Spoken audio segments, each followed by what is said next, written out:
Craig Stitt. Welcome to the BroTheRetro channel. I had to make this little quick introduction for what's coming up next.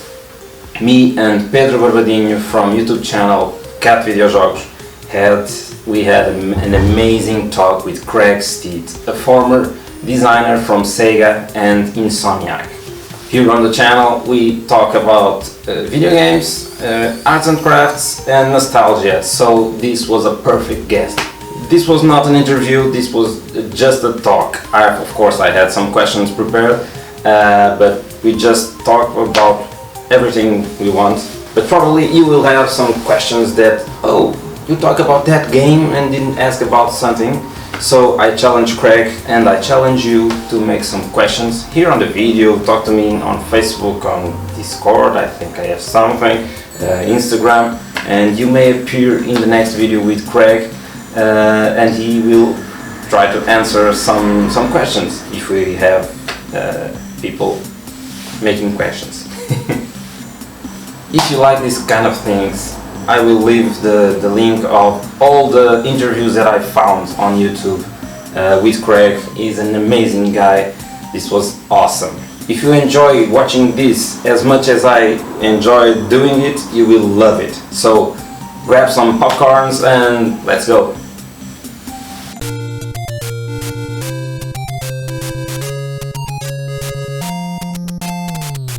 How are you?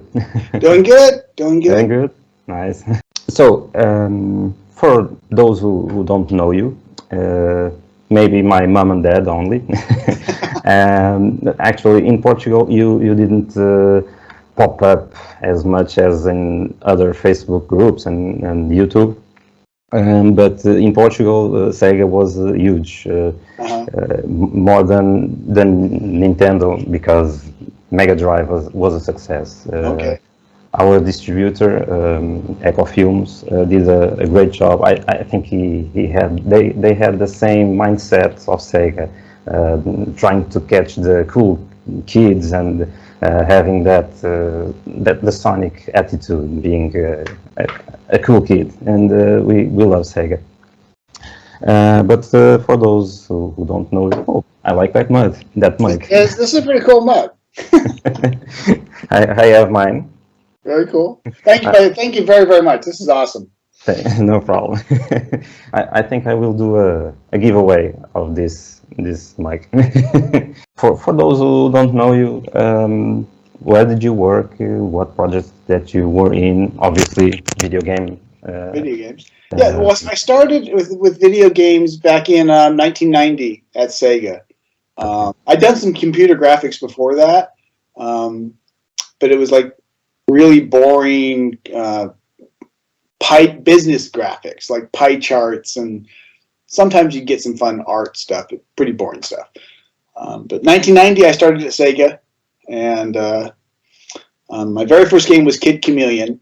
For, let's say, if SEGA took up, if the Genesis took up big, or Mega Drive, I'm always pleasantly surprised when somebody recognizes Kid Chameleon, because that's my first game.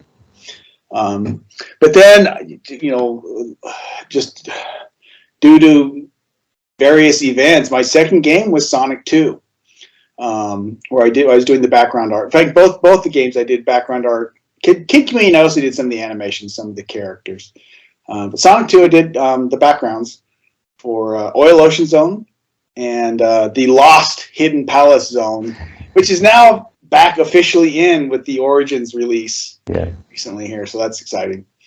And then Sonic Spinball and Comix Zone. I didn't do very much on Comix Zone, mostly just kind of clean up. And a game called The Ooze, which strange little game. It's amazing it actually got out the door. There were so many incredible games at SEGA Technical Institute, Sega STI, the group I was with at SEGA. That they were beautiful games. They were awesome games, and they just never made it out the door. But the Ooze did. So, and then I left SEGA in 1995, and mostly because I was tired of the crazy stuff going on at SEGA, and wanted to work with Mark Cerny again, who had hired me originally and was I just really wanted to work with him again. He had a group, he needed an artist down in Los Angeles. So I moved down, went down to Los Angeles and started with Insomniac Games. So at the time, they had never made a game. There was just 3 guys. I would have never risked working down there, except for Mark was there. And I really trusted Mark, and I really wanted to work with Mark again. And so it's just the 3 guys, and they needed an artist. And so first game was Disruptor. Great, awesome game. Won all sorts of wonderful accolades and great ratings, and the most accurate review I think we ever got was the how to say it was like the greatest little game you've never heard of, because there was no advertising for it. Okay. And after that, we went off to our little corners for a few weeks and came back and pitched the idea of what we wanted to do next. And I came back to the idea of doing a game where you got to be the dragon. And after several, everyone liked that, and after we kind of reworked it, Mark Cerny once again made some beautiful suggestions, and my game was slowly grew and became Spyro the Dragon. And then after Spyro, so I did the first 3 Spyro games. And then then we went on to do Ratchet and Clank. So I did the next 4 Ratchet and Clank games, and that's when I left the industry. So so the big ones were Sonic 2, and Spyro the Dragon, and Ratchet and Clank were the ones that everyone seems to know and love. Yes, I just love the story of how you entered in Sega. Maybe a mixed feeling of let me try. And then you're in Sega, and oh my God, I have to play some video games on a home console. was it something like that? How did you? Yeah, I thought it was going to be for the Sega Arcade, and then I found out it was going to be for the home systems, and I didn't have a Nintendo. I didn't even really know about the Genesis. It was just coming out, or the Mega Drive. And it was so I had to borrow a friend's Nintendo. Hey, can I borrow your Nintendo and a bunch of games? And I just played like crazy for 3 or 4 days. But Mark Cerny, that entire group, it was the first internal group for Sega. Their first development team in America that was actually Sega and not a third party. Okay. And I wish somewhere I have that little news clipping that was the job offer, was the job posting that literally said wanted video game artists and video game designers, no experience necessary. Because Mark wanted new people. Mark wanted nice, fresh people that he could train to make games the way he wanted to make games. Yeah. So, thank you, Mark. So I had never considered going into games.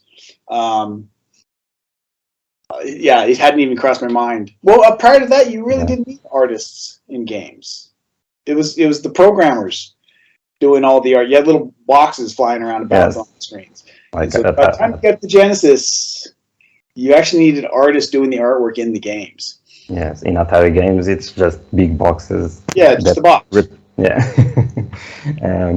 It's interesting saying that you don't need experience, but you once said that you are not an hardcore gamer, and that makes you a bad designer because you don't know games, you don't know. You didn't knew the industry, but at the same time, I believe that can give you more creativity. It can be a good thing. It can be a good thing. You can create bad games, because if you don't know that doesn't work, you can create bad games, but you can create awesome games, like unique, because you are not stick to labels I need to create this kind of game. You can just be creative and create awesome things. I think that's very true. It's that whole thing of thinking outside the box. Yeah. Well, if you've never been inside the box, the only way you can think is from outside the box. So there is a benefit to that. About your projects in Sega, and not only, I sent you a box. Yes. Yes. It's finally time to open. You're going to choose not the path, but the order of the next events, if you can say this. You can open whatever you want, and let's talk about that. Okay, let's find out here. Okay.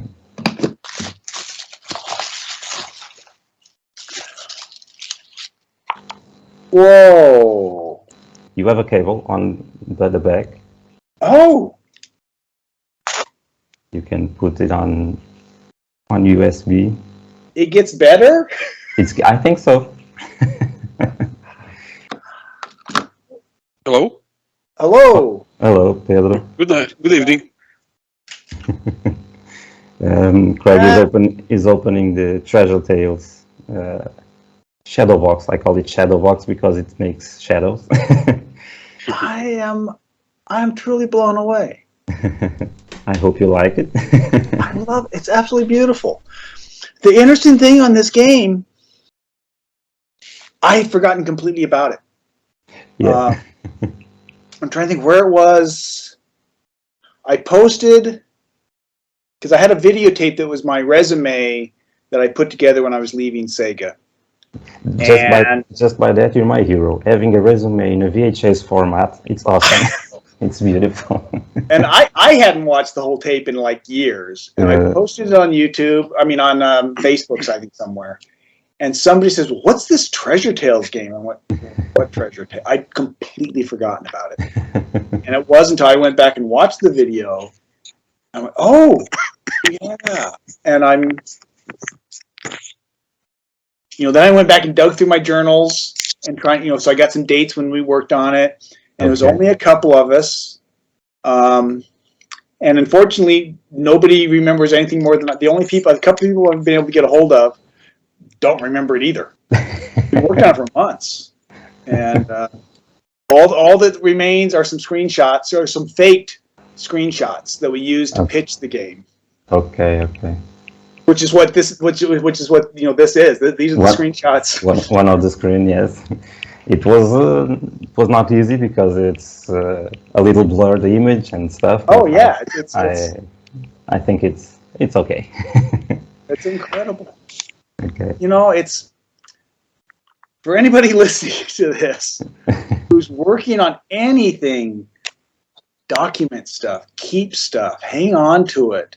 Yeah. It's hard when you're usually on a crush schedule. You're working hard. You're just trying to get the stuff done. You're just but if you're one of those people who gets lucky enough to work on something that 30 years later we're talking about still. Yeah. That's unique. That's only yours. You're going to wish you had more information. You're going to wish you kept those. Because I knew I did a bunch of drawings. I remember going to the library and checking out books on Mayan and Aztec cultures and trying to find out how to do the different kind of sculptures and that kind of stuff. Oh, really?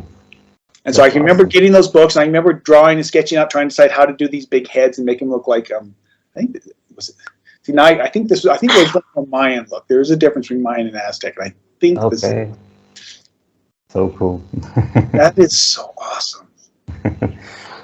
That's something that's only yours. It's unique. If it wasn't you, there was no Treasure Tales information. So this is awesome. This is Can I ask a question about Sonic 2? My name is Pedro Barbadinho. I'm sorry, I don't introduce myself. Pleased to meet you. Pedro. He is from the YouTube channel Cat Videojogos. He loves Mega Drive or Genesis, and I live from Sega. Sega for me is. Do you have the golden cartridge of Sonic 2? Yes. Yes, show us, please. It's actually one of the few I actually have hanging up. Oh, there we go. Whoa, that's amazing. That's amazing. I give an arm and a leg for that. I mean, it's I'm always very tempted because there's no game in it, And I'm like, come on, guys, you could have, but I've always been very tempted to open it up. It's like a shell. It's like a shell, like a plastic shell. But this is awesome. But it's amazing, amazing, Yeah. It's an amazing item from Sega. Truly amazing. I'm very fortunate. Like I said, this was the second game I ever worked on. How was to work in Sonic 2? Only the ocean oil. Oil Ocean. Oil Ocean. Sorry. There's Oil Ocean and Oil Ocean and then Hidden Palace Zone. And I just recently I was going back and watching,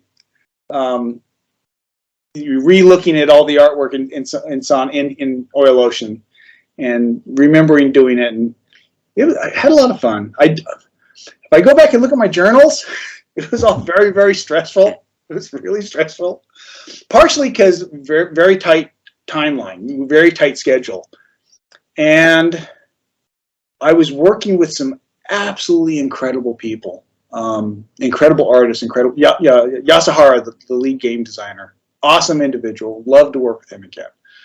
And then Yamaguchi, the other environment artist, and did all the he came up with Tales, and so his backgrounds and his art were just phenomenal.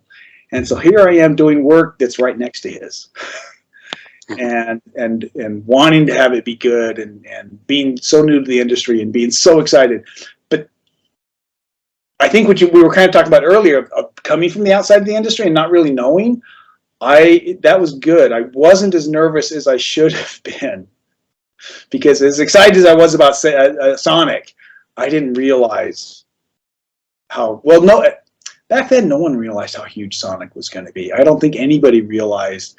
True. 40 years later, there's going to be 2 movies and hundreds of games, dozens and dozens at least. And millions of fans. Millions of fans. That as you say, I watch people talking when they're specifically talking about the my artwork, like Oil Ocean or Hidden Palace, or the other, I realize it's millions of people. It's millions. It's millions.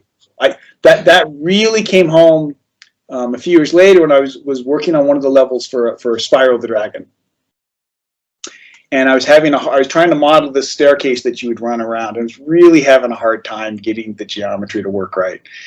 And I realized, no, this has to look good. This has to work. It's literally millions of people are going to be running up and down these stairs.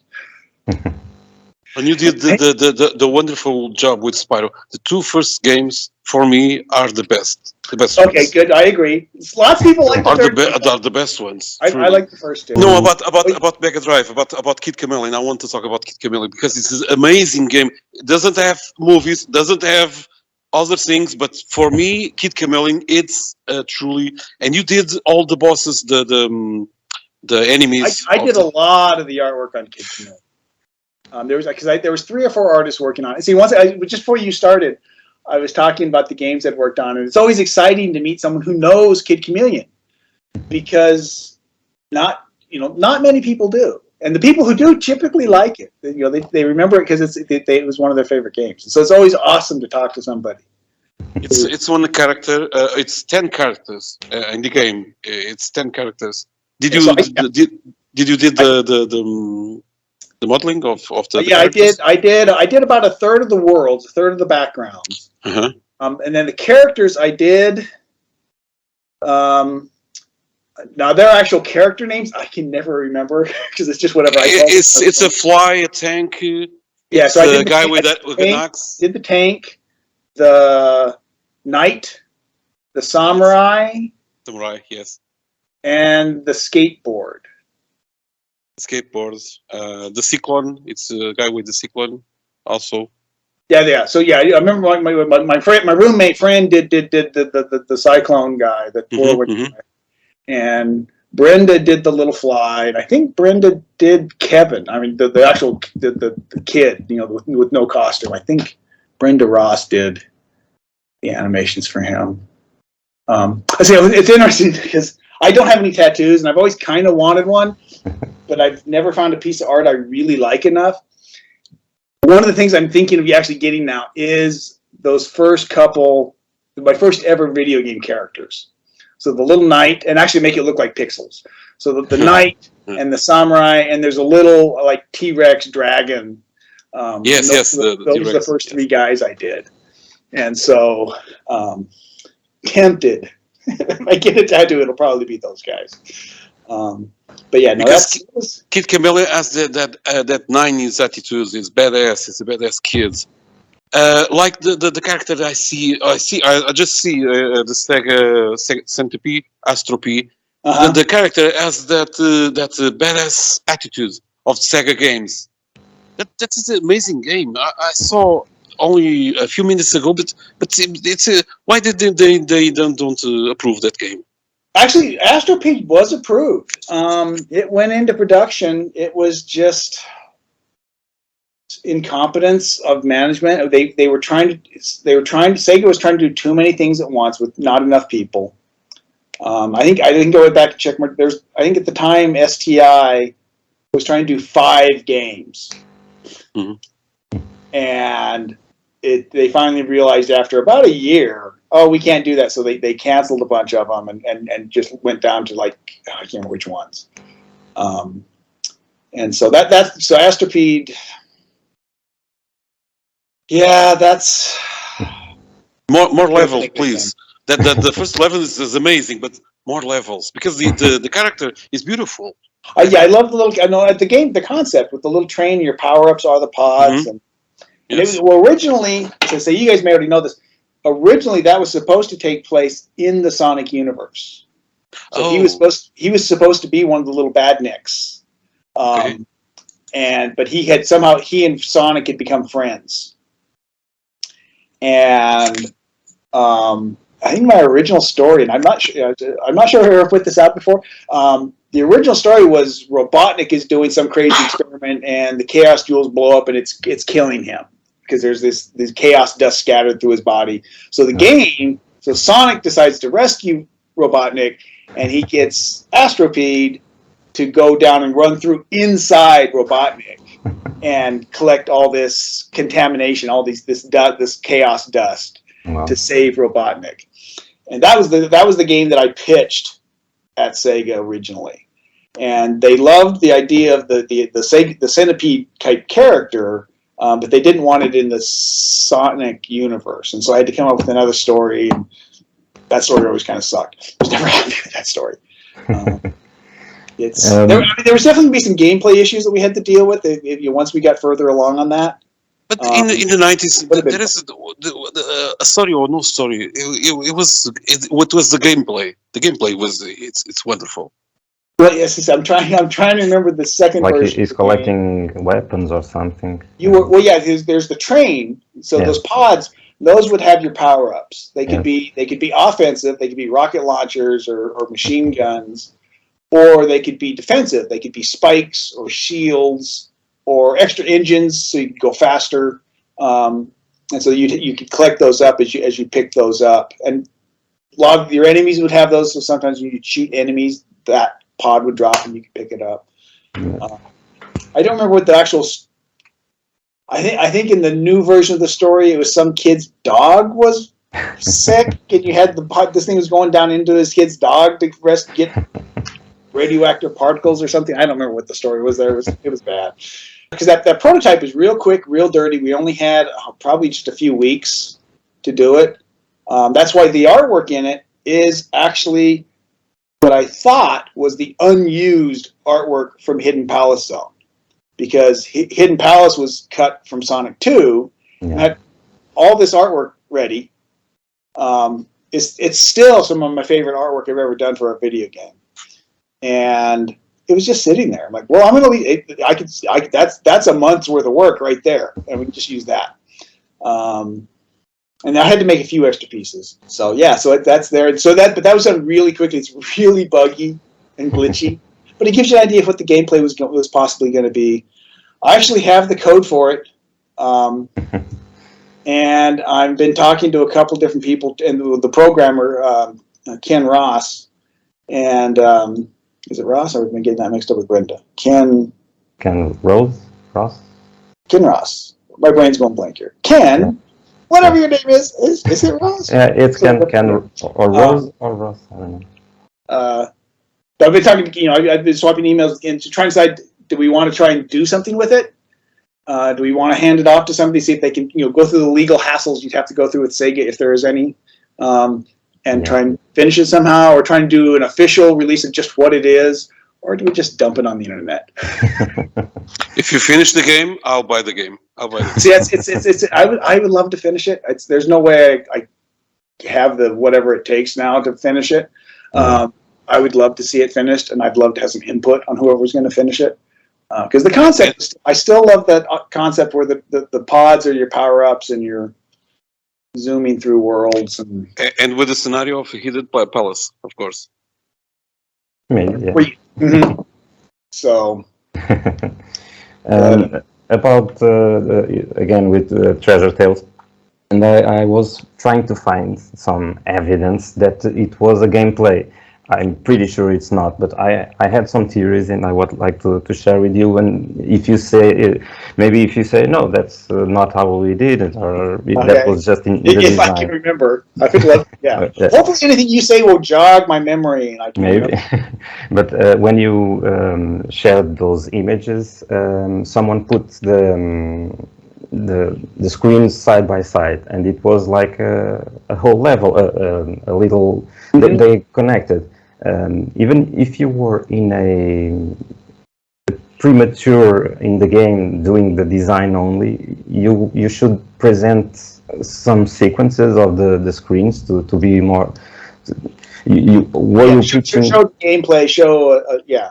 So I mean, because there was it's been a while since I've looked at the actual image, but there was the springboard, and then there was the springboard. You'd go out and you'd have to pick the right springboard to bounce to the right platform over the fire to get to the one that had the button to turn off the fire, so you could get down to the tunnel that was hidden underneath the fire. If I remember, and some of the little tiles break.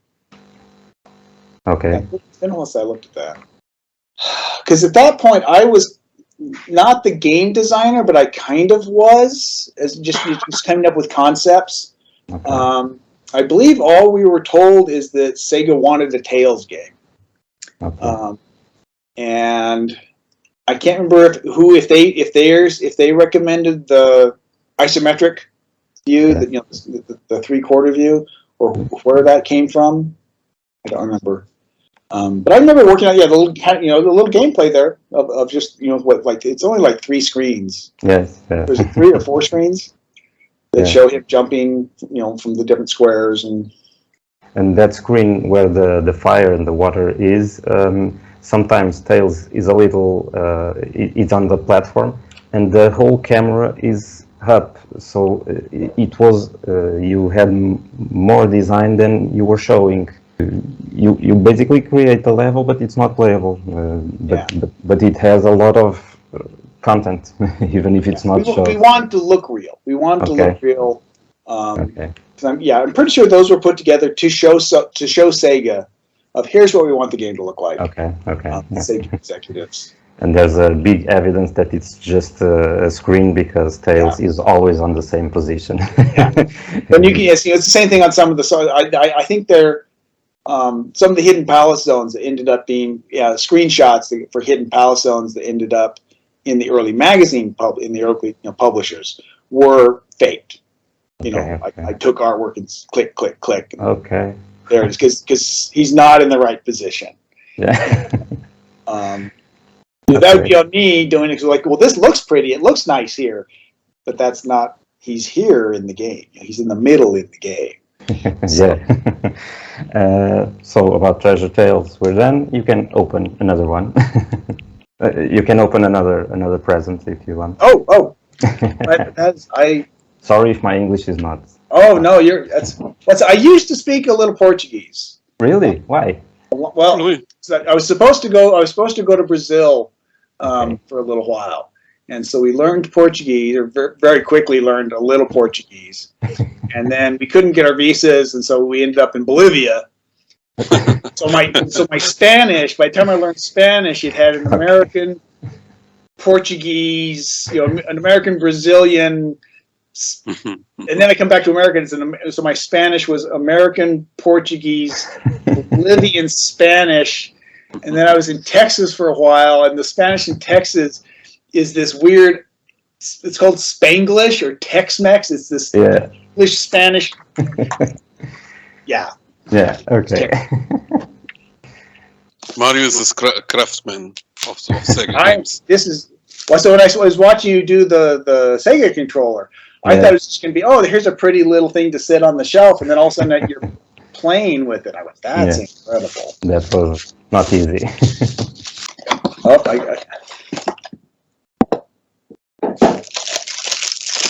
You got. It's something unique. It's only yours. It's unique. So I got to keep switching my glasses back and forth. I need to get real glasses. I have to say that that needs to go to the oven, so the paint it sticks. And I finished painting. I put it on the oven, and when I was looking to his face, and it's missing something, and it was really missing something. It was the antennas. It's so awkward without the antennas. So I have to paint it again and put it on the oven again. So that's Astropede. We talk about, I think, everything about Astropede.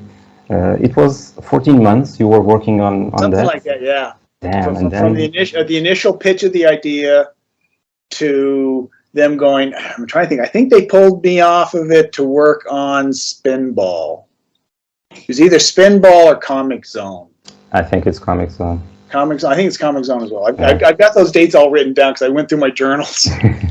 It all blurs together. Yes. Craig, you did the first level of Sonic Spinball, right? Yes. So, which actually, if you look at that, if you take the artwork from Hidden Palace Zone, Yes. take the artwork from Hidden Palace Zone, and you take the rock structures from Spinball from that first case, they're the same rocks. Oh, it's amazing. The same pattern. I just smoothed them out, and put vines and goo on them, but it's the same pattern.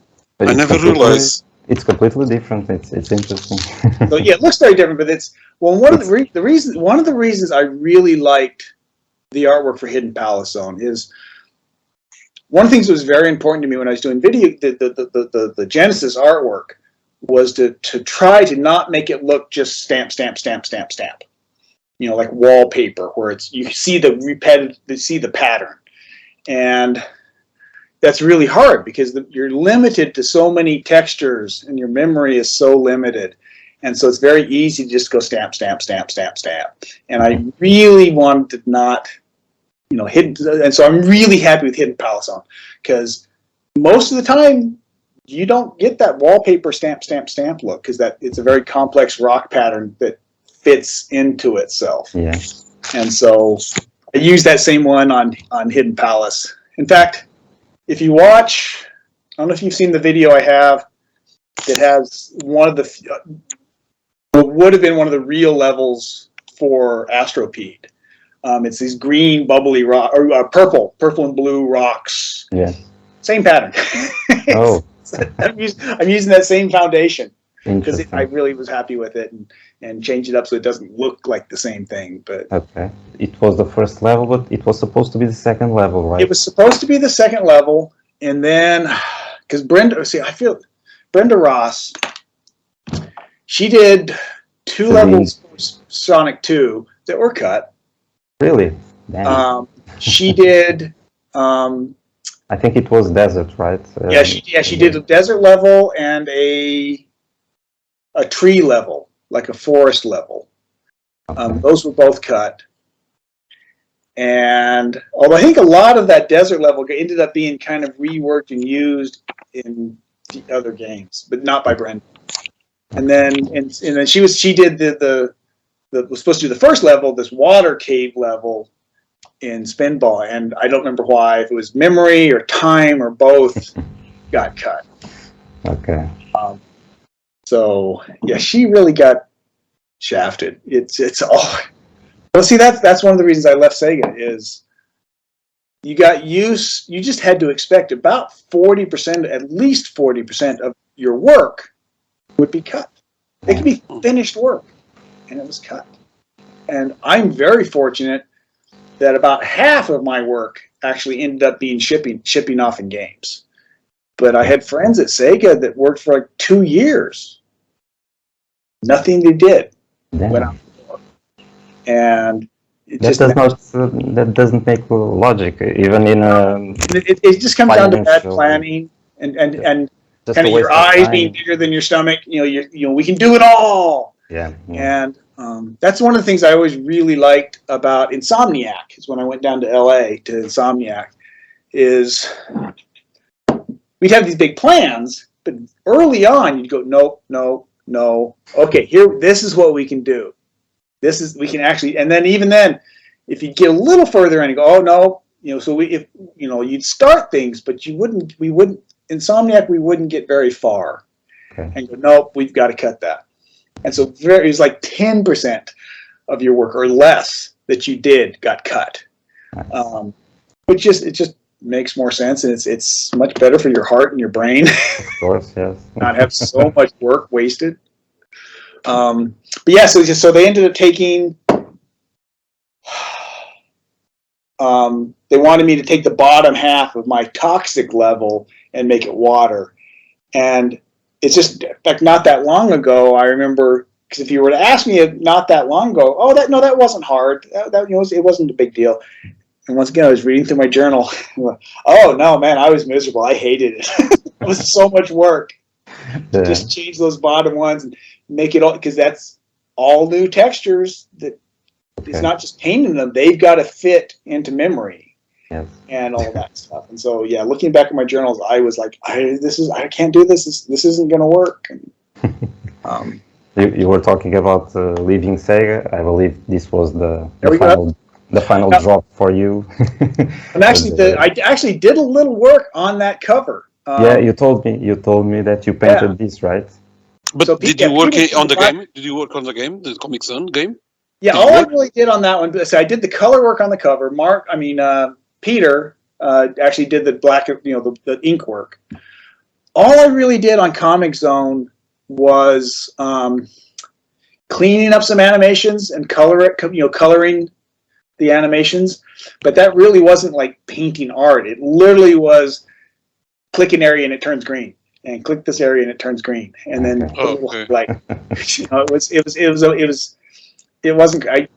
I did not enjoy it. Yeah, not creative.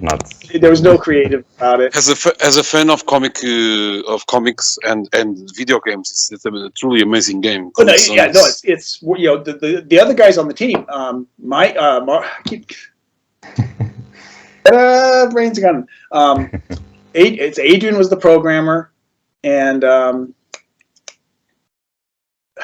I just said his name. The lead designer did all the artwork on it. Both of them are really awesome to work with, and so the concept of the game was awesome. My only real complaint on the game is it's way too hard. It's the only game I ever worked on that I never finished. Because I have things like, well, if I'm working on a game, I have to have finished it 100%. That's the only one I never finished it. I just couldn't. It was too hard. It's hard. But I just know a friend of mine that can end that game. He's one of few. He's one of few. Really. Few. You said that you painted this, right? Yeah. And so you told me that Peter. There's his name, Peter. Yeah. So yeah, he just gave me the black and white line artwork. Okay. And it was actually painted with it was airbrush, but not paint. It was literally a little felt. You take a felt pen and you put it in a little thing that blows air across the tip of the felt pen. So you're painting Okay. with felt pen with like you're painting with like an airbrush, but it's with a felt pen. So it's really fun. It's very simple. I would just do it on the desk. I didn't have to worry about paint and that. It's just right there at my desk. So yeah, really, in your desk? Yeah. There was no painting the walls and. No, as I said, that's the nice thing with these little air jet. It's focused. Okay. It was just right there. There's no paint. There's no cleanup. You change colors. You just take the pen out and put a new pen in. And how big was the original paper? Okay. Probably about like that. Okay. Well, another trick I started doing with these is I would, because I don't know if you guys know much about airbrushing. So many times when you're airbrushing, you have to mask off everything. You paint, you cover everything with tape and paper. Okay. So what you want to paint is showing, and you paint that, and then you take all the tape off. You cover what you painted. It's a very tedious process. Yes. Or you go freehand, but the mask is very tedious. And went up and saw there's a 70s artist named Roger Dean that did a lot of album covers and book covers and posters back in the 70s. And we went up when I was at SEGA, we went up to see an exhibition he had at one of the little shows, galleries up there. And we got to see his paintings. And his paintings, he would like do a pencil draw or painting on a little piece of paper and then cut that out and stick it on the other painting. They were just stuff glued on. Okay. So it's not one painting, it's stuff just glued. And that gave me an idea. So like for that, the cover of Comic Zone is I made a bunch of copies of the drawing. Okay. And like if I'm going to do the vest, I would just paint the vest and then cut it out and glue it on another piece of paper. Okay. And then I wouldn't mask anything. I'd just paint his legs, cut out his legs, so I could do each color. Okay. And just like that's a jigsaw puzzle. Because it's very detailed. It's awesome. So very. It was a quick, easy way to do it. I mean, now you just do it all on the computer. Because it's but there are covers. Photoshop there now. are Mega Drive covers that are truly amazing because of that. So yes. So you can open another one. Okay, this one's heavy. Okay, so that before you open, it's from my brother. Okay. Nothing about video games. We can say that he was he had a full-time job being a blacksmith. Okay. And I think you like a little bit of medieval fairs, right? Oh, I love the Renaissance. Yeah. Yes. And he done some iron work. He has a YouTube page and Instagram. It's brother to brother knives and iron work. No, that's awesome. It was made by him. Well, give him a huge thank you for me. Okay.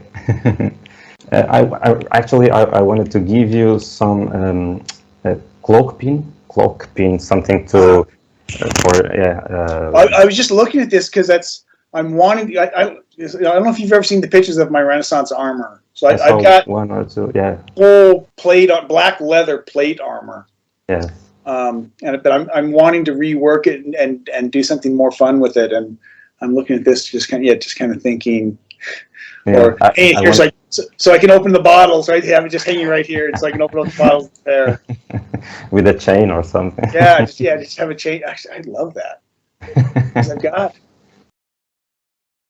I think that's where it's going. I've got the chain comes around here and around the couple. Right there. That'd be awesome. Now my brother is we can say that it's a big vacation he's not doing right now, but when he starts to do again, if you want a cloak pin, of course I will give you one. Okay, yeah. Okay, and the last one. I see a little shadow of somebody in there. I don't know if you see a little somebody in there. Yes.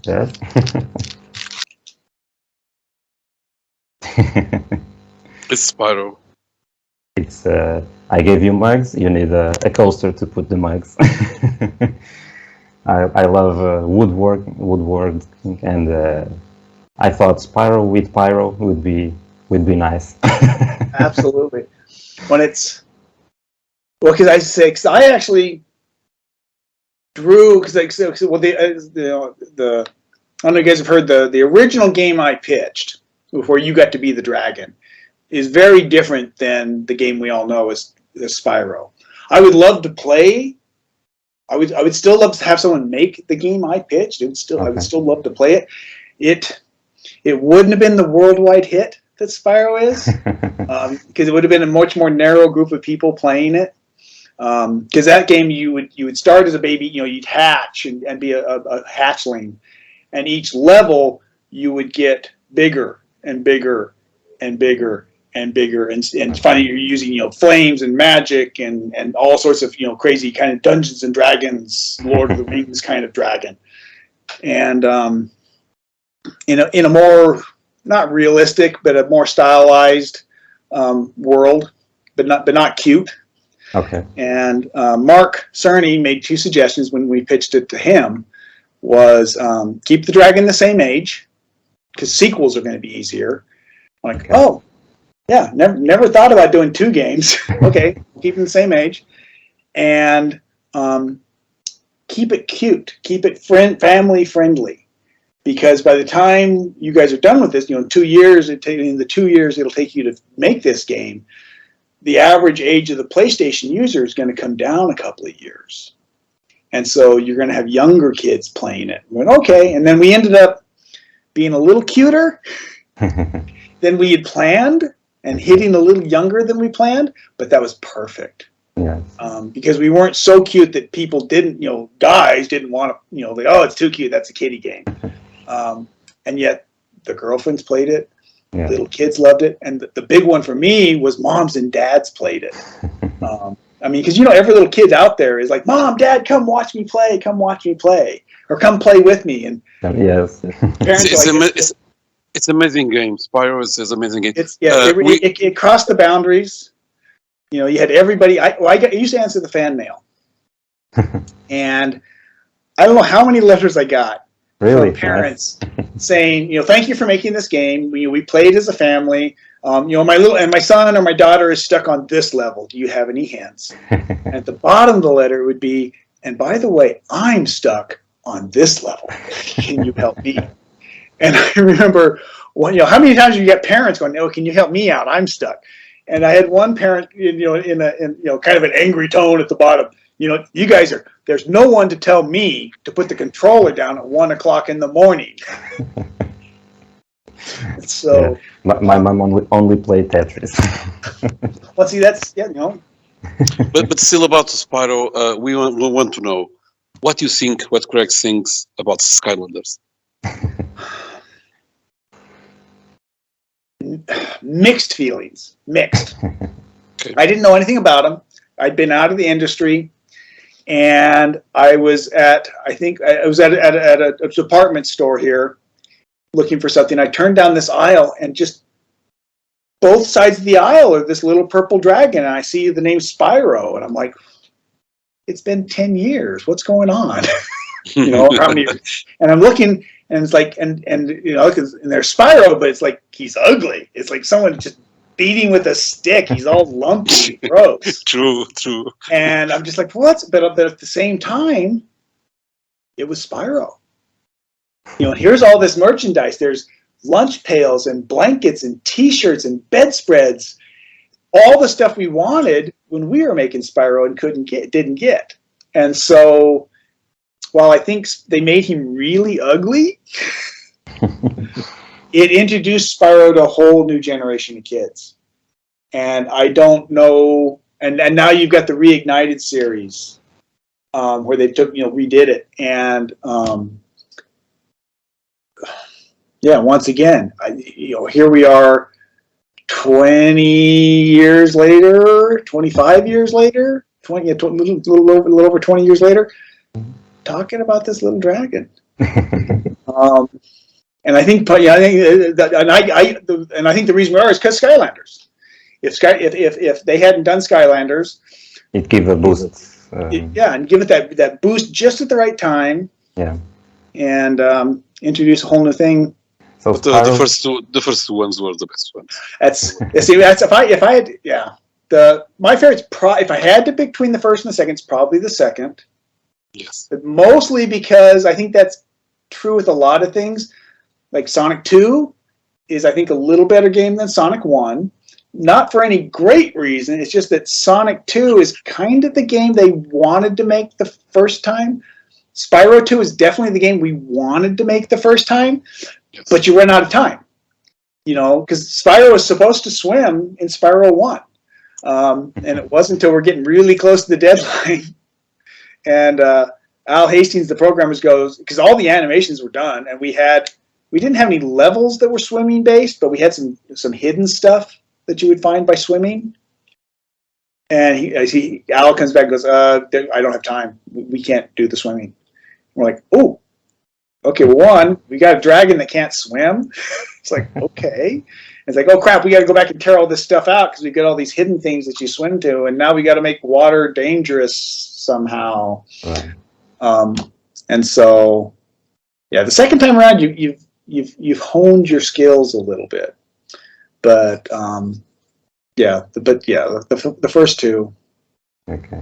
Spyro's near and dear to my heart. That's of all the games I've worked on, and you guys have probably heard me say this, but if I wasn't at SEGA, somebody else would have done the artwork for Sonic 2 and Spinball and these other games. And if I wasn't at Insomniac when I was, there would be no Little Purple Dragon. But Craig, Kid Chameleon was it the same? Huh? Was it for you? Was it for you? The Kid Chameleon was it the same? Kid Chameleon for me. But it would still exist. Now I say I can't argue. I would love to have a crystal ball and go, okay, Kid Chameleon, would it have been better or would it not have been as good because I didn't do it? Or Sonic 2, you know, would Oil Ocean Hidden Palace been better or not as good? But that would have been done. It still would have happened. There would be no Spyro.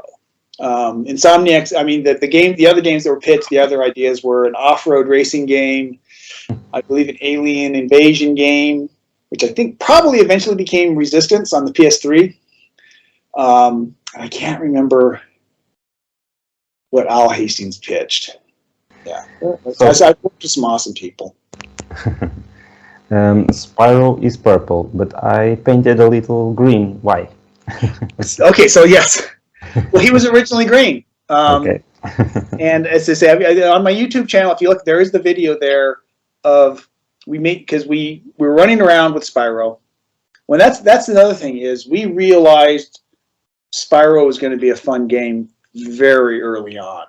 Literally before we had it, all we had was Spyro running around. It was just a flat green plane with maybe a grass texture on it, and you could spend 10 or 15, 20 minutes just running around.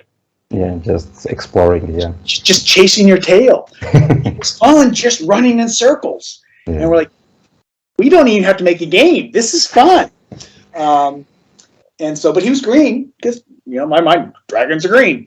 And pretty early on, after we got a couple levels built, or maybe even just after the first one, we realized, oh, you're running around on green grass a lot of the time, and you got a green dragon on green grass. Plus, there was Croc, Gex, Yoshi. So you had 3 other mascot characters that were reptilian that were green. Like, okay, we got to do something different. Yeah. And so I did up a videotape of Spyro in about a dozen different colors, and showed that we sat down and watched all those, and we chose purple as the best color for him. That I still have that videotape. Yes. I need to find somebody that has the equipment to really go frame by frame and clean that up, because it's a 25-year-old VHS. Yes. It's all staticky and poppy and jumpy, and once again, to anybody working on stuff out there, your stuff. This videotape, the first minute or two of it, the first several colors and the original green that we had him as, got overwritten by another animation test.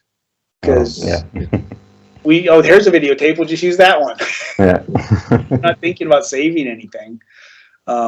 It's Unfortunately, we don't have that information. But also there's that 90s mystic.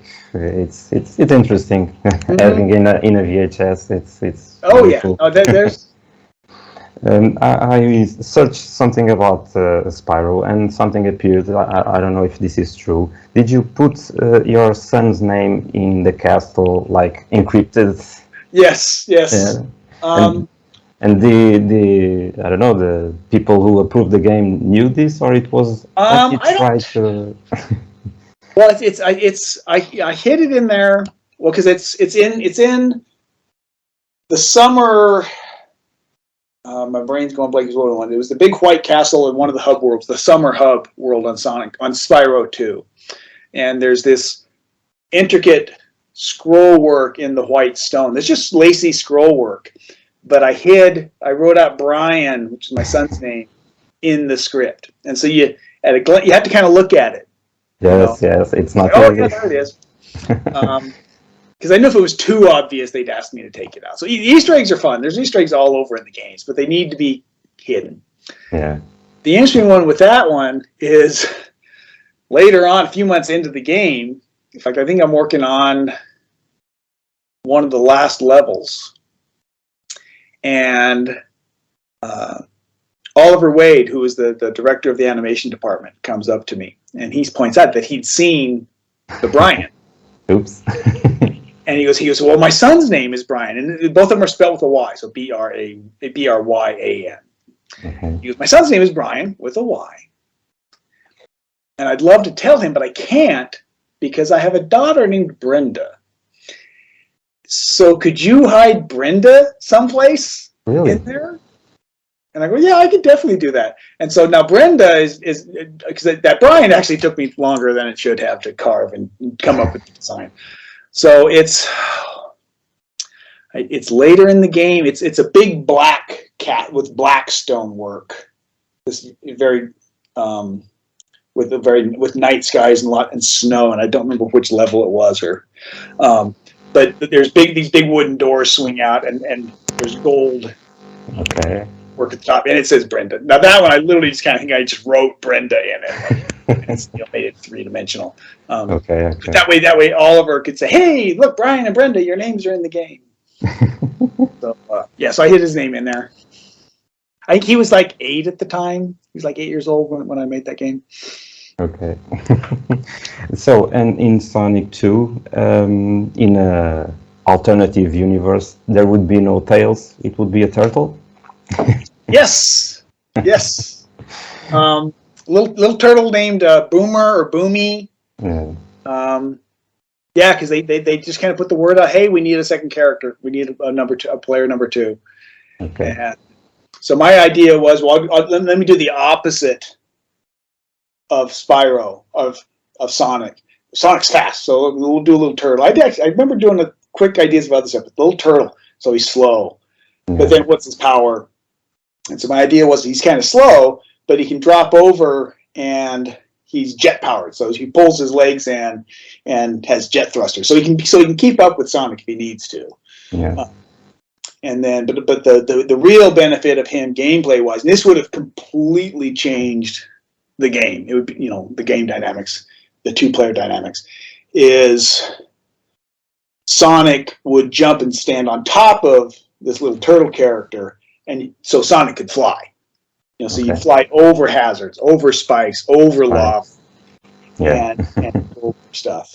But the interesting one on that is, if you look online, there's all sorts of fan, because I finally put out those little thumbnail, the couple sketches I did of him, not within the last year or so, last year or two. There's fan art for that little guy. Yeah. Once again, it's just. I used it for that animation. Yes. Well, no, that's the other one. Got to be careful what you look for sometimes. I can't remember what I was looking for, either something for Sonic or something for Spyro, and this web search, Google search popped up, and there's all this Spyro and Sonic stuff together. Oh. So either Spyro and Sonic, Spyro versus Sonic, or Spyro and, they're fighting each other, or Spyro and Sonic, and they're doing things together.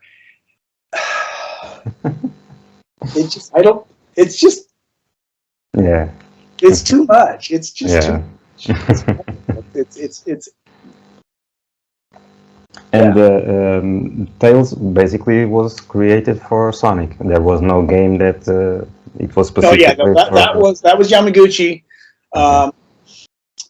And I remember, it was like, I remember liking my little turtle character, my little Brimley, and then I saw Tails.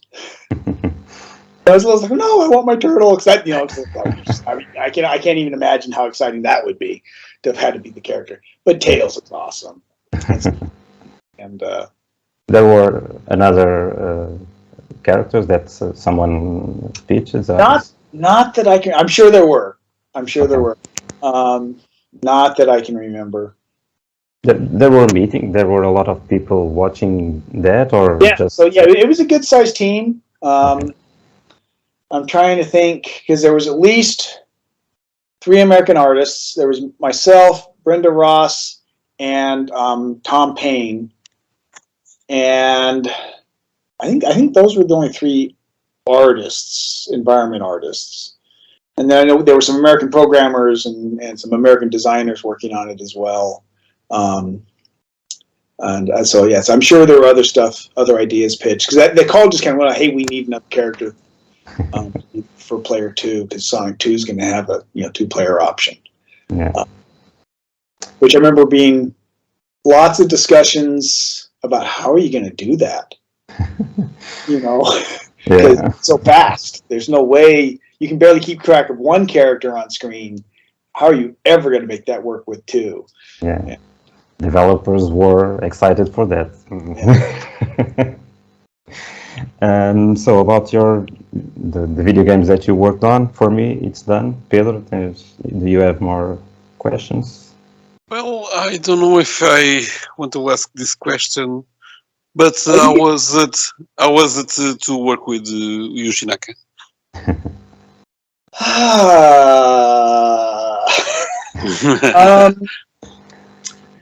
He very talented, obviously, incredible programmer. Needs to work on his people skills. Needs to work on his humility a little bit. I'm personally still upset at him because I was supposed to be one of the lead artists on Sonic 3. And it came down to Naka said that he didn't. Well, Naka was always blackmailing Sega. Sonic 1 in Japan was finished, and Naka didn't like the way he was being treated by Sega, and so he quit, had quit, or was threatening to quit. I think he'd actually quit. Okay. And Sega realized, oh, we need Sonic 2. Like, oh crap! Well, we got Yasuhara is in America already, working at STI, but Naka didn't want to do it. But luckily, Mark Cerny was friends with Naka. He'd met Naka when Mark was working in Japan and became friends with Naka. And so he's told Naka, hey, come to America, work on Sonic 2. You won't be working with Sega directly. I'll be between you and Sega. And here's a big bag of money. like $2 million or something like that. Come work for me, not Sega. So that's how we got Naka in America to do Sonic 2. And but then he didn't like speaking English. He didn't have any respect for the American artists or American programmers. And so when it came time to Sonic 3, my understanding is like, okay, well, I'm only going to do Sonic 3 if I have an all-Japanese team, and we have our own offices and our own card keys and we're completely separate from all the Americans. Yeah, it's just a place. So, of course, Sega has to give in to him because he's Naka and the programmer, so I was bummed because at that point I was really looking forward to working on more Sonic. And I have to say, I'm a little embarrassed by this. I've never really played Sonic 3 or anything after Sonic 2. It just kind of left a bad taste in my mouth. And I look at it now, and then the artwork in Sonic 3, some of them are beautiful. Other levels, you know, the hidden palace zone in Sonic 3 is like just the name.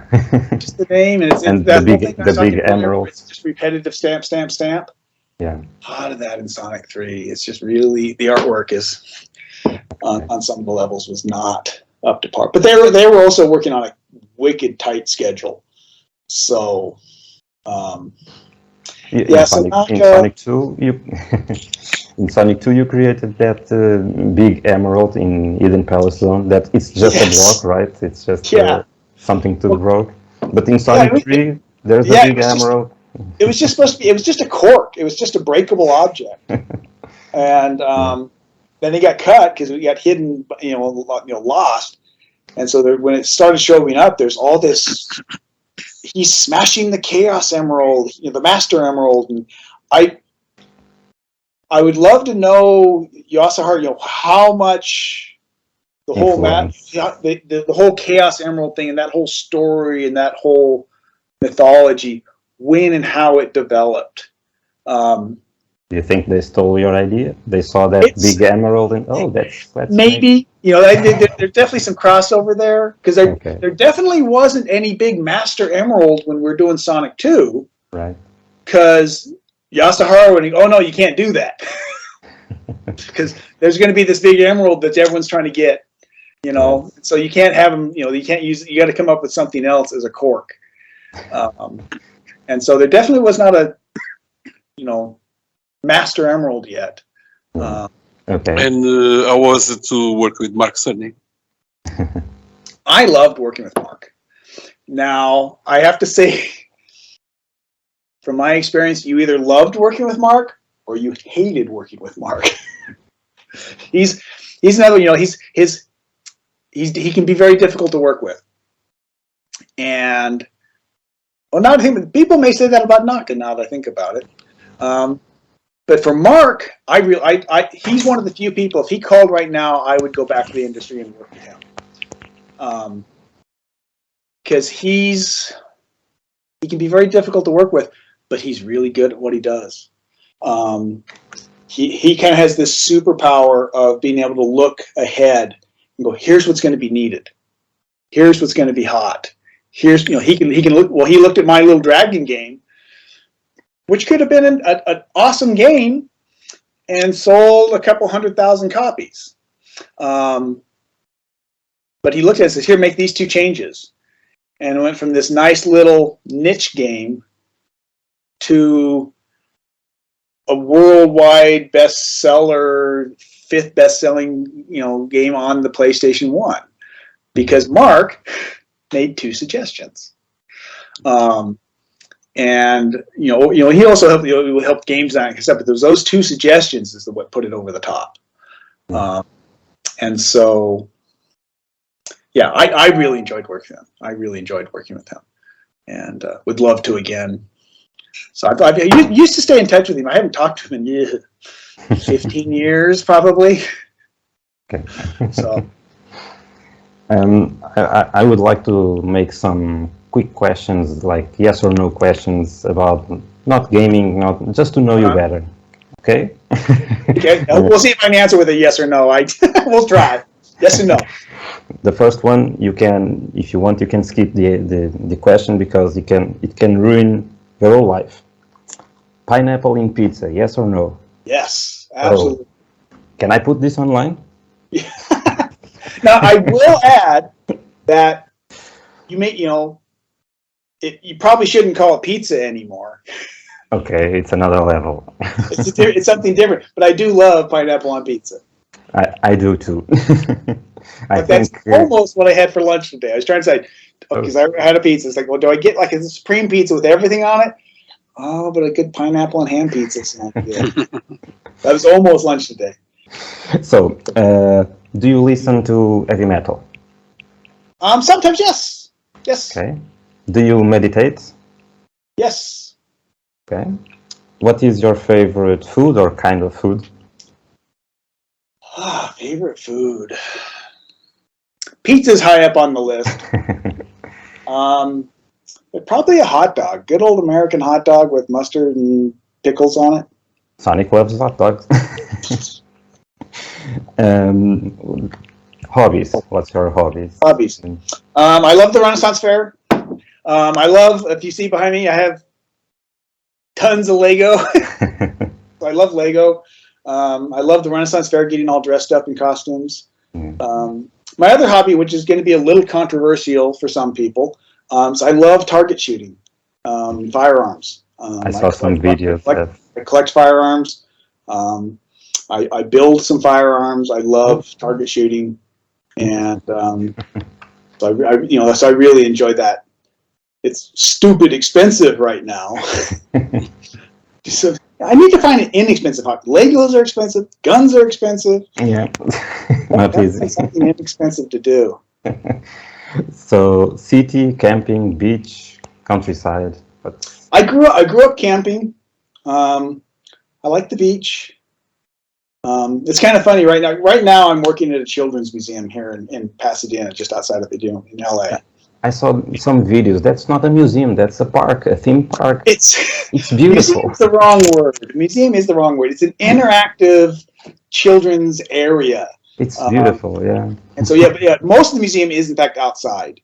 Right. And so then we change our theme depending on the time of year. And so since it's summertime, it's we're going camping, like we're going to camping to a big national park or something like that. And they have us, one of our jobs there is sitting around this big pretend campfire, big fake campfire, singing songs with the kids. And I was very nervous about that. I don't sing. I definitely don't sing in front of a crowd of people. But we were working up this whole thing where we would all be characters. We'd all be these make-believe, characters. And I came up with this guy named Cooper, who likes to river raft. Cooper is the name comes from somebody who used to make like the wooden barrels and buckets, or the Coopers. It's the name of the job. So that's where the last name comes from. So my name's Cooper, and my family makes lots of like big wooden barrels. And when we get a little tired, a little lazy, we'd get in the barrels and we'd go riding down the Whitewater Falls, and we'd go riding over the river. And so now I found out Cooper here, he loves singing in front of people and being silly and not knowing the words and just messing up and stuff and being silly. So luckily Cooper saved me. Otherwise this summer would be really stressful. Because when I go to work now, I'm Cooper. And that's fun. That's fun. It wasn't planned. It just always, I was talking to somebody about the character, and all of a sudden I had this southern accent, just kind of dragging out my words and slurring things and talking kind of silly, and used the word y'all. Y'all's a good word. Y'all's a good word. The worst thing in a person. The worst what? The worst thing in a person. Something you cannot stand. Something I can't stand. I have a hard time with arrogance. There are a few times where I can accept it because they really are that good. So with Naka, I can cut him a little slack because he really is that good. With Mark Cerny, I've never thought of him as arrogant. It's different. But he probably is. But he really is that good. We had an animator at Insomniac who was incredible. He was so fast and so good, so arrogant. He finally got fired because he couldn't give. He couldn't, it had to be all him or nobody. And lack of empathy, which we are missing a lot of in this world right now. It's empathy. Someone who can't put themselves in somebody else's shoe, even if you disagree with them. More so if you disagree with them. Yes. Yeah. True. So, best music in a video game. Best music in a video game.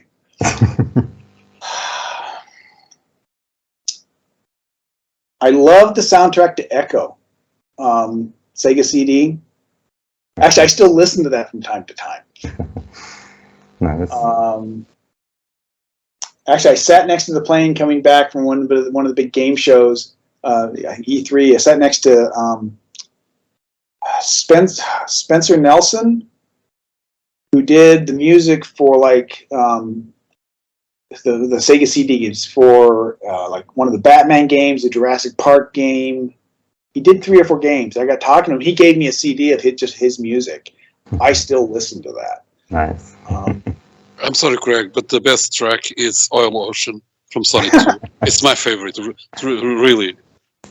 So, I said, I wish, it's the music in Spyro is incredible.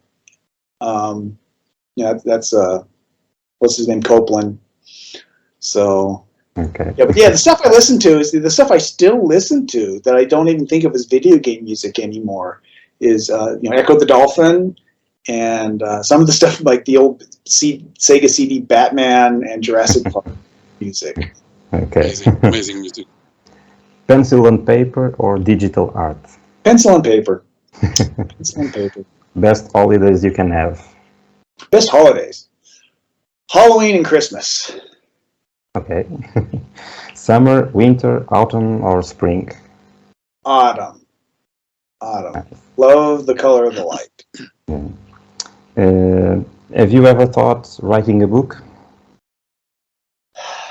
Yes. Yes. How many hours do you sleep? Too many now. I used to sleep like 5 or 6. Now I'm sleeping like 8 or 9. Best ice cream flavor? Oh. That one gets tricky. My quick response is cookies and cream. Okay. But probably chocolate. If I had to, just pick probably chocolate. If I could just have one, probably chocolate. Imagine that you are in a contest, a TV show or something, and you have to draw something in a half an hour or something. What would you are against win a great artist? What's your best skills? What will draw? Oh, it'd have to be a dragon. It'd have to be a dragon. Although I say that it's not going to be Spyro. People always ask me to draw Spyro. I can't. Really? I need to learn how to draw Spyro. Because people always ask me, can you draw me a Spyro? It's like, I can draw you a dragon. Okay. I can't. I need to draw. I need to learn how to draw Spyro. Interesting. It'd definitely be a dragon. The last one. When was the last time you played a video game just for fun? Just for fun. Well, not counting my stupid little game I play on my phone. Because you play games for your work. The sad thing is the newest game system I have, is a PS2, and it's in a box in the garage. I just really haven't played. Now, I did just recently buy an Oculus, the VR system. Not so much to play video games, but as my exercise. Okay. Because there's a game there called Beat Saber where you're slicing cubes as they come at you. And I played it. I played my nephews, and in 5 minutes I was sweating, and my heart was beating. I'm like, oh, I could do this for an hour every day, easy. So yeah, but other than that, like in the arcades. yeah. So I'm trying to. I haven't even been to the arcades. It's sad. I would love. I did play Spyro Reignited just a little tiny bit because the same nephew brought over the Oculus that had it, and his kids were playing it, and I played it a little bit. But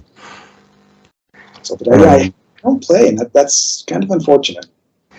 Once you started to work with it, it's always in a work environment. And that is kind of true. Although back when I was at SEGA and at Insomniac, we'd spend our lunchtime playing. We used to play a lot of Mario Kart. At lunchtime. And Doom after hours. Doom or Quake. Oh, I never played much Quake. Played a lot of Doom. So, how is or how was your creative process? Did you need music? Did you need silence? Did you need to focus? Did you need to sleep over it? Mostly, for me, it was almost always listening to music, and I found instrumental stuff. So a lot of movie soundtracks. Okay. And a lot of just instrumental kind of new age stuff. Artists like Vangelis, Jean-Marc Aujar, Tangerine Dream, but a lot of movie soundtracks, and just nonstop, listening to music. Okay. Usually when I'm drawing, say back to your question of paper, pencil, or digital, that was a huge shift. When I started making games, more when we started 3D. So when I came down with Insomniac, and it wasn't just pixel art, where you're actually in Photoshop painting, and you're not, like in the Genesis. Okay, you've got these 8 little colors, you got to use them. Click, click, click, dot, dot, dot, dot, dot. Disruptor, we're using Photoshop, and you're just painting. Okay. And there was this disconnect in my brain of the difference between digital art and traditional art, and there's something very sterile about the digital art, and there's no smell, there's no texture. I'm used to getting paint on my shoes and paint on, brushing my brush off on my jacket, and there's none of that. And the other thing is, if I do a painting or a drawing, there's one. That it's unique. There's one of those in the whole universe. There's just one of those. On your computer art, it doesn't really even exist anywhere. It's ones and zeros. It's in the ether somewhere. It doesn't really exist anywhere. And if it does exist, there's a million copies of it. And so as an artist, there was this weird trying to get my brain wrapped around that. But then the 3D game started. And I realized, oh yeah, because it was much like I've done a couple of paintings where I would love to be able to step into the painting. I'd love to see what's behind that rock, what's on the other side of that hill. Right. You can't, because it's a 2-dimensional painting. Yeah. Spyro, what's behind that rock? Well, let's go see. And you can go look, and it's not only do I get to go see, it's those millions of people we were talking about all get to go see. And so that trade-off between it's not unique, it doesn't really exist anywhere, and literally millions of people get to experience it. Okay. So it's very different. Yes. And there's not they're just different. One's not better, one's not worse. They're just different now in my mind. And so and about pixel art, I am trying to make an old game for NES, and I have to say that I love and hate pixel art because it's very difficult to create a circle. We have big pixels and we need more colors and stuff, but for example, creating an animation, I copy the frame, I change some pixels, and it's perfect. So what do you think about pixel art? Do you like it? Is it frustrating? I remember it was wonderful to be able to not have to worry about pixels anymore. But for the reason you just pointed out, it's beautiful and it's very enjoyable. And the other difference is I can remember I could look at Kid Chameleon and say literally every pixel you're looking at is mine. I have touched every pixel on that screen. And like, because on Kid Chameleon, because I did about a third of the characters, about half the enemies, and about, and like all the little screen stuff and all the blocks were all mine. And so there could be a screen where literally everything on there was putting a pixel in place. And even on Sonic, most of those pixels I've touched all those pixels. You throw up a Spyro game, and there's a lot more people working on it. There's so much more. So it's like, okay, well, this is mine and that's mine. Okay. just from a very personal, egocentric kind of point of view. It's like, well, that's mine, that's mine. Oh yeah, I also did all the skies in Spyro, which was something that the first time they handed it to me, like, I don't want to do these. Oh, these are miserable, and they really were. They were horrible to work on, and they became one of my favorite things to do. Okay. And so as they got to be more and more fun, you could do more and more. But yeah, there's a part of me that definitely misses that pixel thing. In fact, I've been wanting to sit down with the Lego and use Lego just to make a little static of Kid Chameleon, of the characters. Interesting. Just out of Lego. Very nice. I got boxes of loose Lego that I could definitely do that if I just get off my butt and do it. And is it true that you really had to work to create your art, thinking in the old TVs?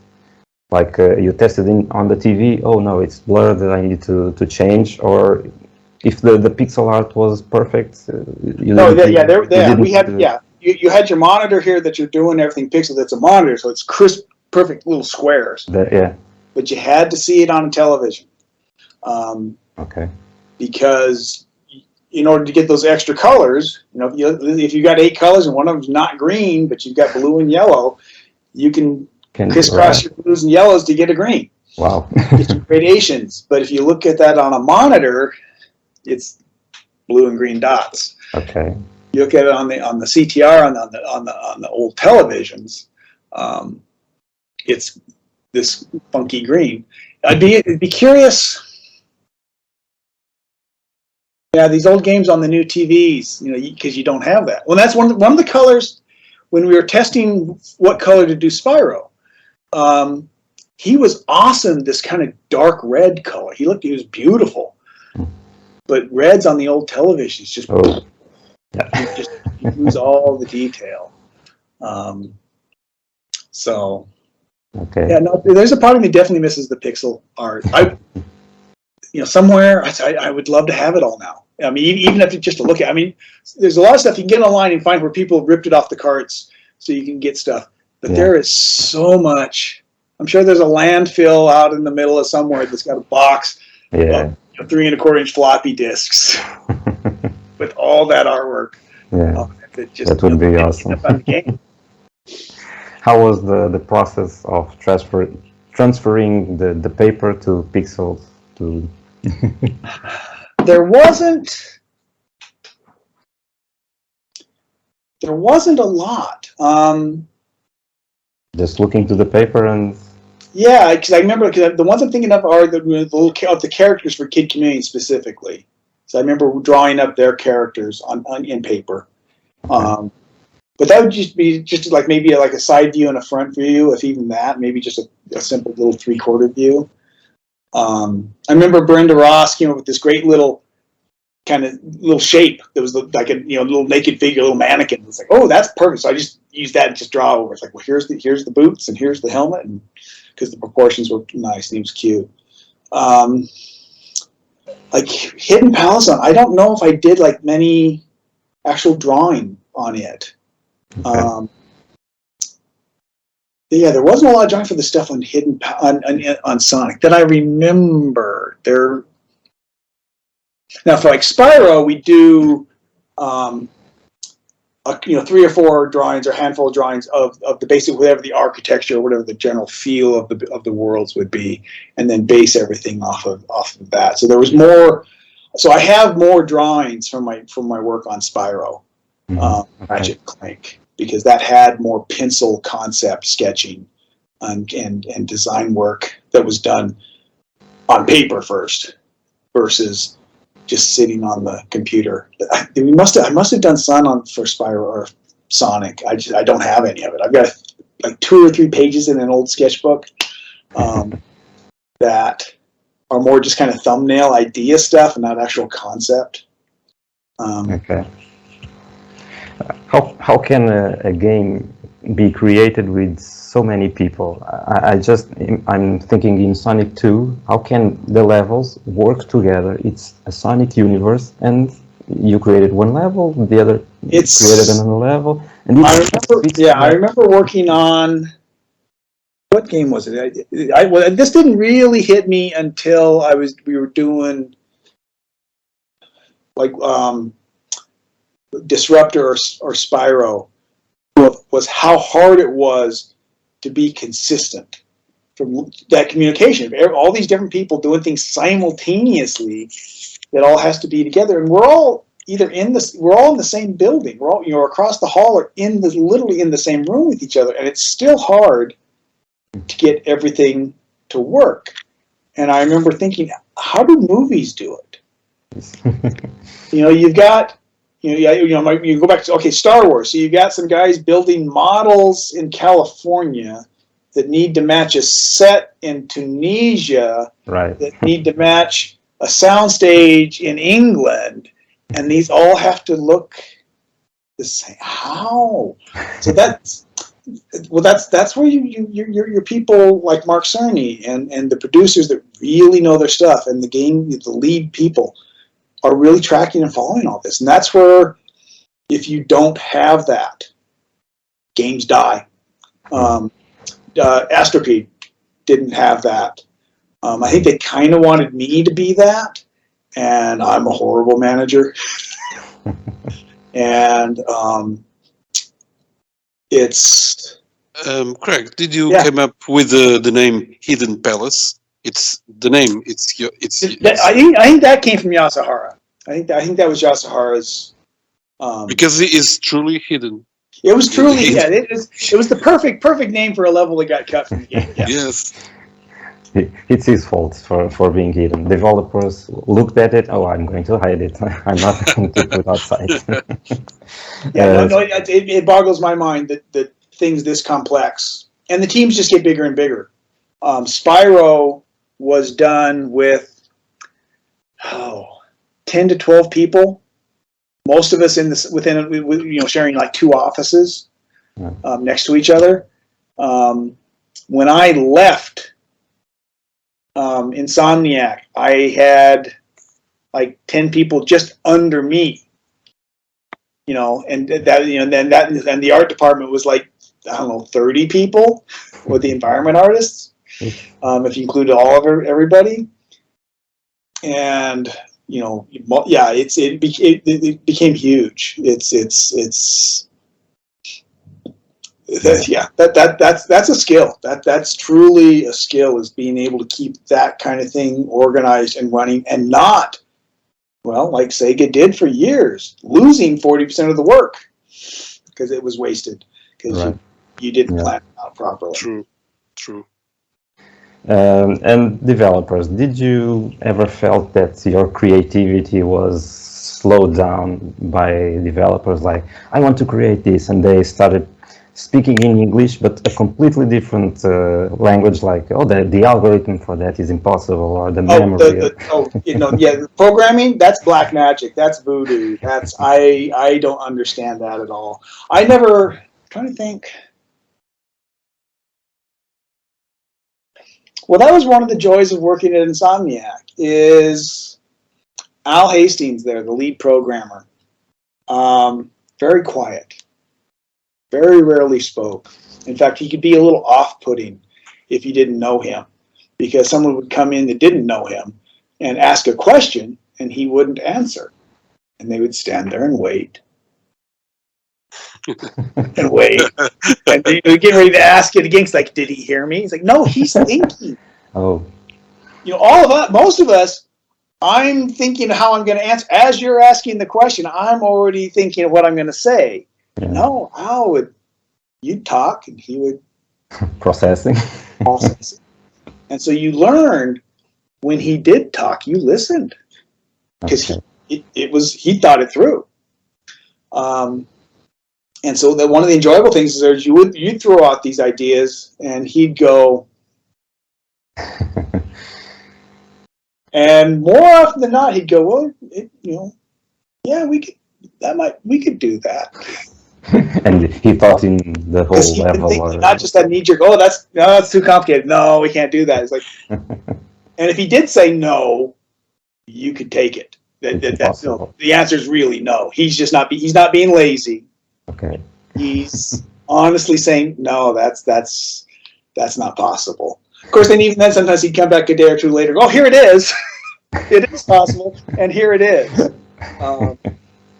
And Christmas and video games will be together forever. But did you felt like a lot of video games were canceled because it's not in time for Christmas, so forget?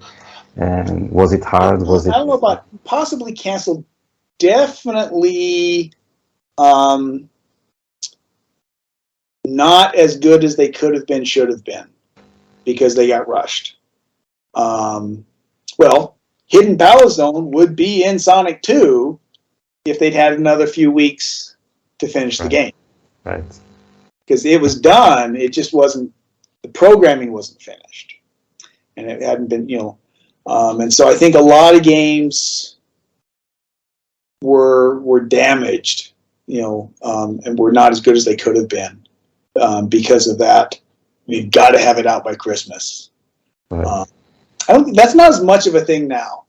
I say I haven't been in the industry, so I don't know how much of a crush it is come summertime, because you got to have the games ready, done by August, so they can get to manufacturing. Everything's digital now, so there is no manufacturing. Right. But no, there was a lot of harm done by that, crunching that schedule. Because if you missed Christmas, the game it hurt your sales. Yeah. Dramatically.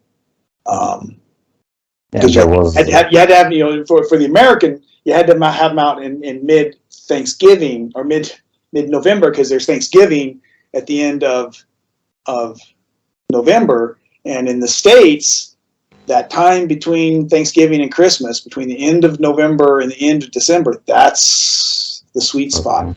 You've got to be on the shelves. Your advertising has to be out there, and so yeah, I think a lot of harm. I mean, it is what it is. It had to be done, but a lot of good stuff got caught or lost or. Okay. And last one for me, video games in general. Do you think that people are too addicted? Is too much childish, or is it? It's not childish at all. I think that was one of the big changes that when I was making games, we were right in the middle of, is games going from something kids played to something young adults played to something adults played. And that's what a lot of the people who didn't like video games, who saw them as evil, would see these, I'll say R-rated games, for lack of a better word, with violence or whatever content. And like, oh, you're making these violent games for kids. Like, no, we're not making the violent games for the 8-year-olds. We're not making, Grand Theft Auto 3 for the 8-year-olds. We're making it for the 15 to 18-year-olds. Or the 20-year-olds or the 25-year-olds, because they're still playing games. They didn't stop. No one stopped. You got your toys, and kids kind of stop playing with certain toys at certain ages. Video games, that's not the case. But they don't want to keep playing the cute little Care Bear games and the rainbow games. They want, the adult. The problem is, the 8-year-old sees his older brother playing Grand Theft Auto, and he wants to play Grand Theft Auto. That's when Grand Theft Auto 3 first came out. I remember kind of going, because there were all these things in the U.S. Congress about trying to make legislation about rating the games, controlling the games, because they were too violent. And all of a sudden, out comes Grand Theft Auto, where you're stealing cars and you're picking up hookers and you're shooting people and you're running from the cops. And we're going, we don't need this right now. But I'd never played it. And I was at a party and they were playing it. So I sat down to play it. And about 10 minutes later, I'm like, okay, I need to buy this game. Stopped on the way home, bought it. And that week when was going to spend the weekend with my son, who was 10 at the time. And I'm like, okay, well, do I let my 10-year-old son play this? And I'm like, yeah. We spent 14 hours that weekend playing Grand Theft Auto 3. Never actually played the game.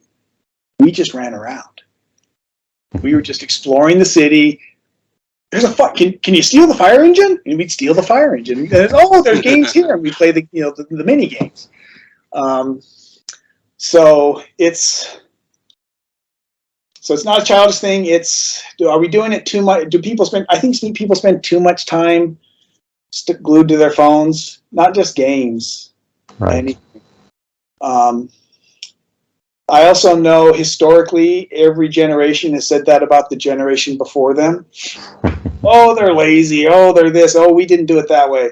So new technology is always hard for the next generation to get. I am curious. It's down the road. I think our brain, we are overly saturated. I'm always thinking about that guy in The Simpsons, that fellow that runs the comic shop. And in the movie, his face Apocalypse, he says, "Blessed time is the best times of my life to have these comics before me." Yeah, because we're just so overloaded with information, and it makes me just curious of what it is. Psychologically, we've got so many people dealing with anxiety, serious anxiety issues, including me. That I'm curious. What is? Yeah, 100 years from now, 50 years from now, we're going to look back and go, oh, it wasn't a problem. We're like, oh man, that really messed us up. Because we do spend, it's like where I'm at work now is I'll get on break and I'll go sit down and I'll want to talk with my coworkers. Yeah. Everyone's on their phone. Right. And so, yeah, but I don't want to bash on it because, yeah, it's a complex issue. It's a complex issue. Yes. Pedro, any questions? No, not for me. It was an honor. It was a true honor to meet the person that made the best levels on the Mega Drive games. Yes, the best levels, truly. Well, I mean, it means it.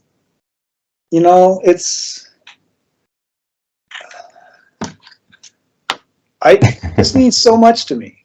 It really does. I was thinking I'm going to make one thing, and then but I want to make this, and he deserves this. I will do everything. It came to my mind. Because I left the industry in 2005, basically nervous breakdown, and afterwards I couldn't draw. I mean, even on my own, I lost the ability. I would sit down and draw, and my brain was just white. And just in the last year or two, I'm starting to get back to drawing and painting again. Really? That much? And a lot of it is because of guys like you guys contacting me and helping me get some of that confidence back, that I'm not a fake or not this or not that or not whatever, that I'm listening to people and realizing there are millions of people out there who like my work and want and I change lives. I talk to people where I'll mention, I had my boss at work, my direct supervisor. I took a bunch of artwork in early one day at work because we had this kind of 15 minutes where you could share stuff with people, and so I signed up for it. And people knew I'd made video games, but I'm sitting there talking, and I get talking about Spyro, and his eyes just kind of get bigger. And he comes up to me afterwards and he goes, "You made Spyro?" He goes, "That was my game. That's the game I played. That was my game." And that was actually kind of the first moment where that was a number of years ago, where it kind of clicked that I'd worked on stuff that affected people. I added to the world. I gave something. For sure, yes. Because Craig, we have to say thank you for the fun. Well, no, and video games. And it's hearing you guys and the love is healing whatever got busted in here. Nice.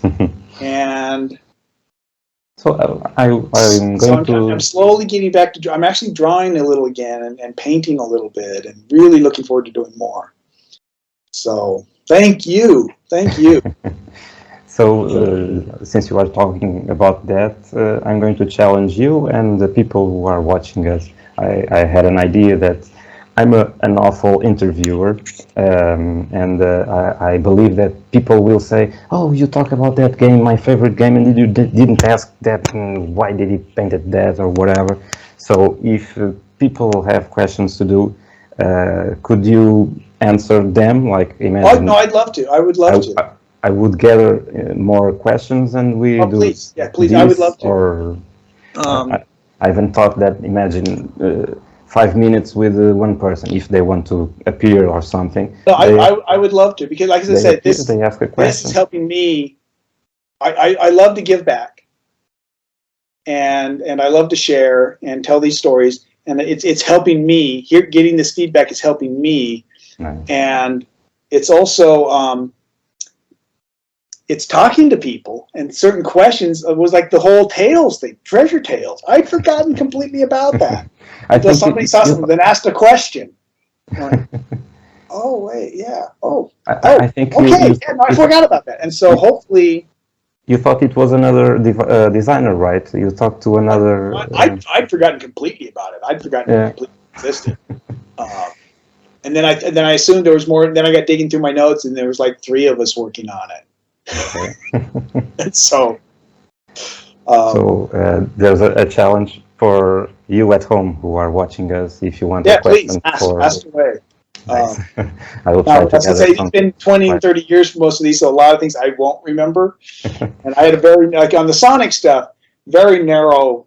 You know, I was doing the artwork, and so I know very little about the music or the big pictures and that kind of stuff. But you never know what I may know or may remember. Right.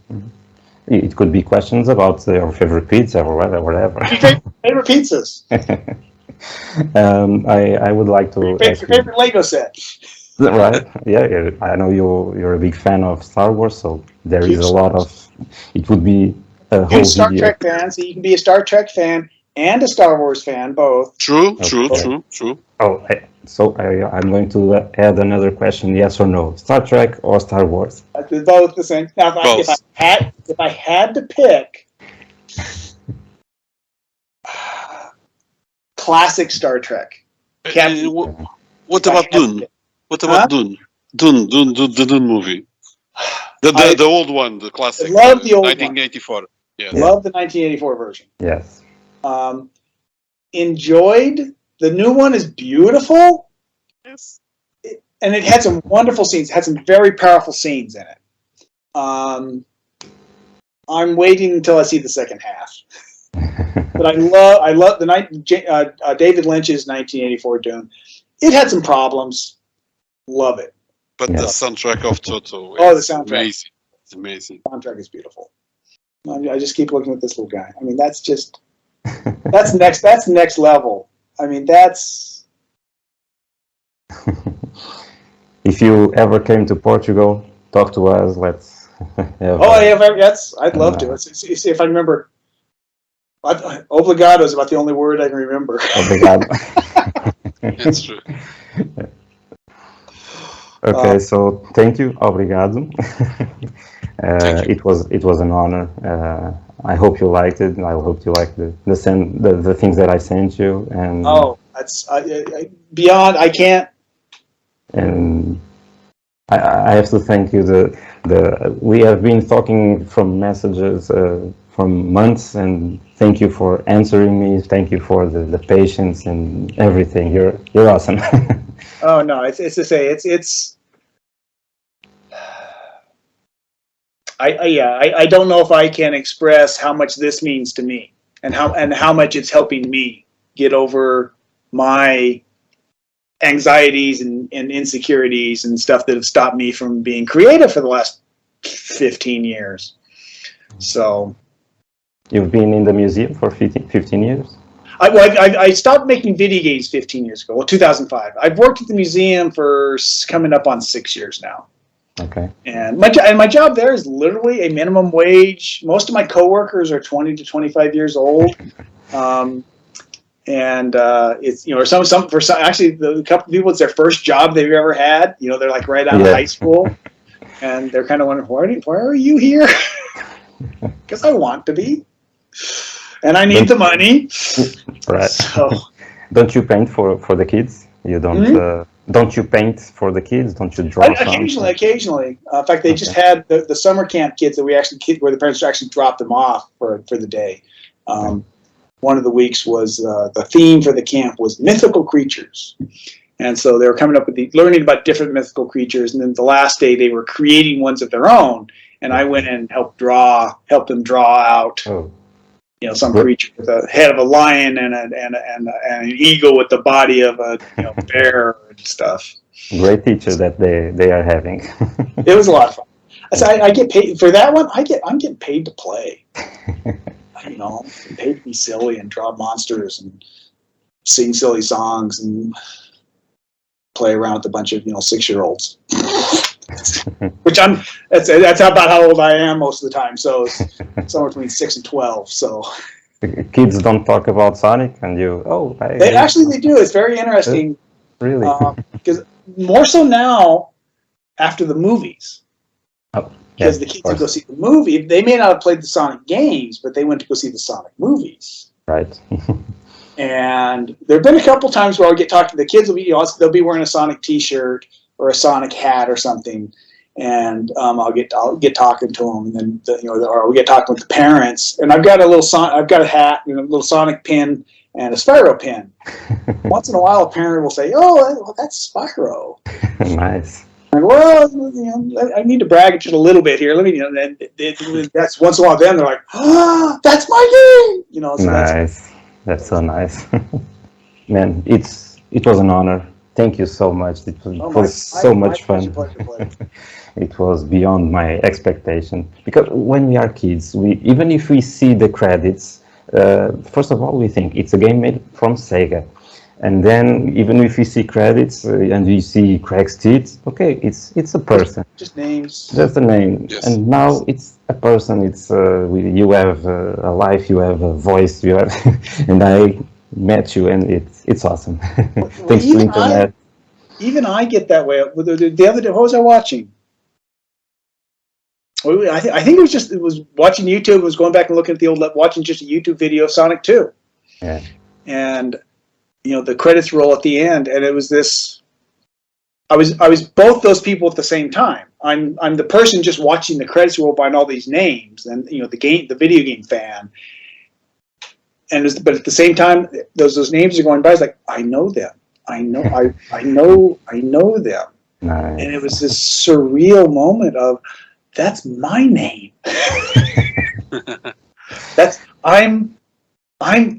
It was this bizarre moment of It's super fun, this kind of stuff. Video games are awesome. So one thing, and they're not just, people want to blow them off as they're just kids. Like, not anymore. not even remotely anymore. My whole thing is I never wanted to grow up. When I was about 25, I met this lady who had we were working with a bunch of kids, and she was just yelling at them and calling them names because they weren't doing what they're supposed to be doing. And I'm like, that's not how you encourage a bunch of 14-year-olds, is tell them they're going to look stupid. It's like, do you remember being 14? Right. And I remember that day I went, I'm never going to be her. I'm not going to ever be her. And I kind of stopped growing up at that moment. Nice.